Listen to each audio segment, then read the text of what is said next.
You're listening to the Hidden Killers podcast with Tony Brueski, featuring attorney, guest, and former felony prosecutor Eric Faddis. Trial against Richard Allen, accused Delphi murder, going to be taking place, supposedly, in the coming weeks. Lots of action, I guess you could say, going on there. Lots of motions being presented. And, of course, it usually ends up with Judge Gull going, No, we're not going to listen to anything you have to say.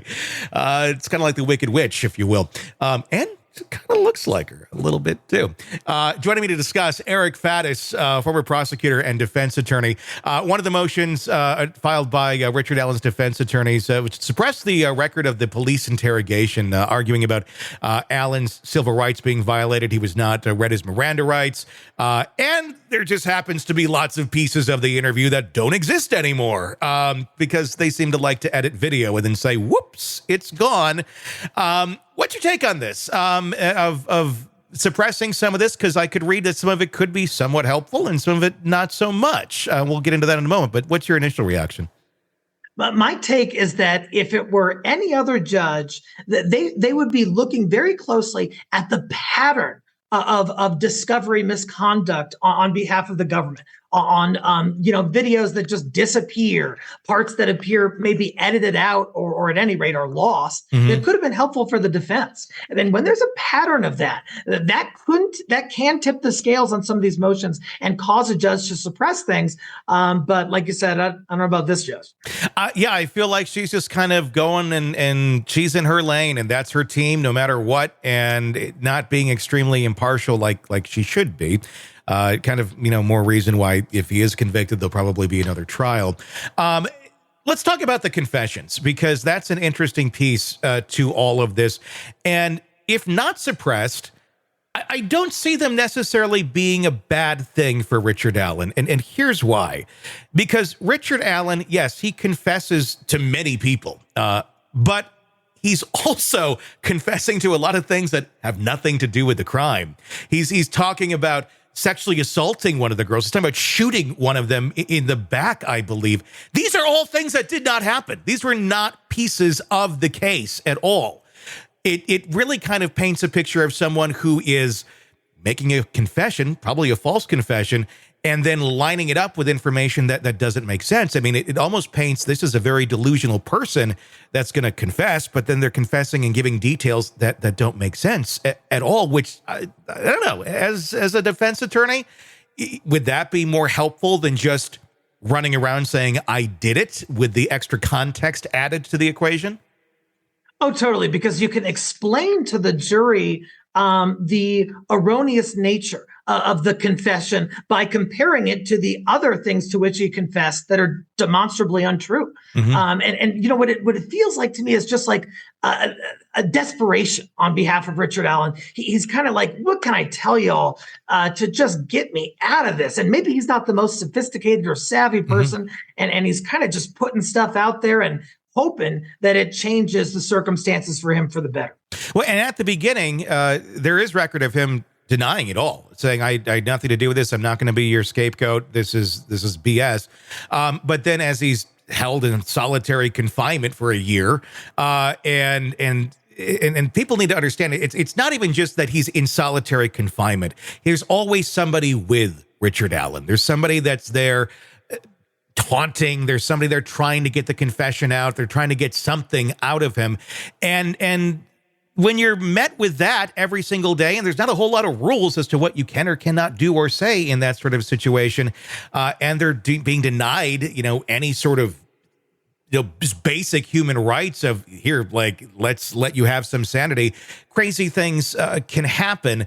But that's something I don't think a lot of people understand, that is actually what was going on with Richard Allen. It goes on quite often with the people in these sort of situations.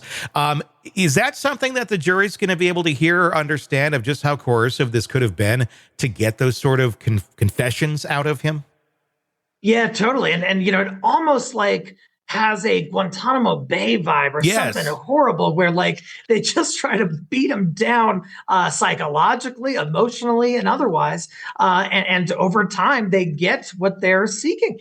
But yeah, I think that the jury absolutely can hear about that, especially when defense is going to be challenging the validity of that confession and trying to explain to this jury exactly how it came to be.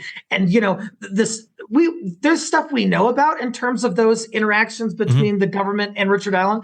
And there's a lot of stuff that doesn't make it into those reports. And I could only, fear what those interactions were like. Yeah. I mean, and the thing is, there's so many things that we don't actually have record of. We have just either a written account or an oral account of something because they didn't take very good notes on much of anything. And it's like, well, was this just because they were idiots, or were they trying to suppress something? The bullet being an interesting piece of evidence that doesn't seem to have a chain of custody attached to it. And they're trying to argue that this was from Richard Allen's gun. On the surface, when you hear the government throwing their case out there, it's like, oh, wow, what is this? And then it's like, well, what's the chain of custody in the bullet? Oh, there isn't one. How are they going to argue this case? How is the government going to argue this case other than he made a bunch of confessions? Oh, and by the way, the context of the confessions doesn't make any sense. And there's a bullet that's unspent that seems to be there, but that bullet could really have come from anywhere. Do they have a lot more up their sleeve that we are just unaware of right now?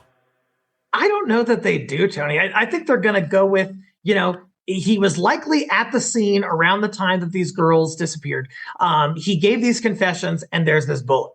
Yeah. I think that might be all they have. And what the general public doesn't necessarily know is that ballistics isn't as much of a hard science as some folks might believe it to be. There's room for subjectivity and personal opinion. And so I think even the ballistics part can be challenged by defense. Yeah, there's a lot to be challenged and questioned. It's going to be interesting to see now how that all plays out here in the coming weeks, what other motions we have before then, even if we do hit the trial date that they're shooting for of May 13th. Do you think we're going to get there? Do you think it's going to be a May 13th hard start? That's coming up fast, man. And especially with these pivotal motions that have yet to be ruled on. Sometimes the ruling can change the trajectory of the case. Sometimes it opens up new investigative avenues. They're just things that can really change after that. And so if I was a betting man, my money would not be on a May 2024 trial. Wow. How far out do you think it may go? I'm guessing late 2024 is where it could be. But then again, Judge Gold seems to be trotting forward. And so, but I'm guessing late 2024. Want to listen ad-free? Want advanced access to all of our interviews before anyone else? Become a True Crime Today Premium Plus subscriber on Apple Podcasts. You get every episode commercial free. So you can binge on true crime until you can binge no more. Search True Crime Today Premium Plus on Apple Podcasts now, or go to our podcast page and sign up now. More of the Hidden Killers podcast next.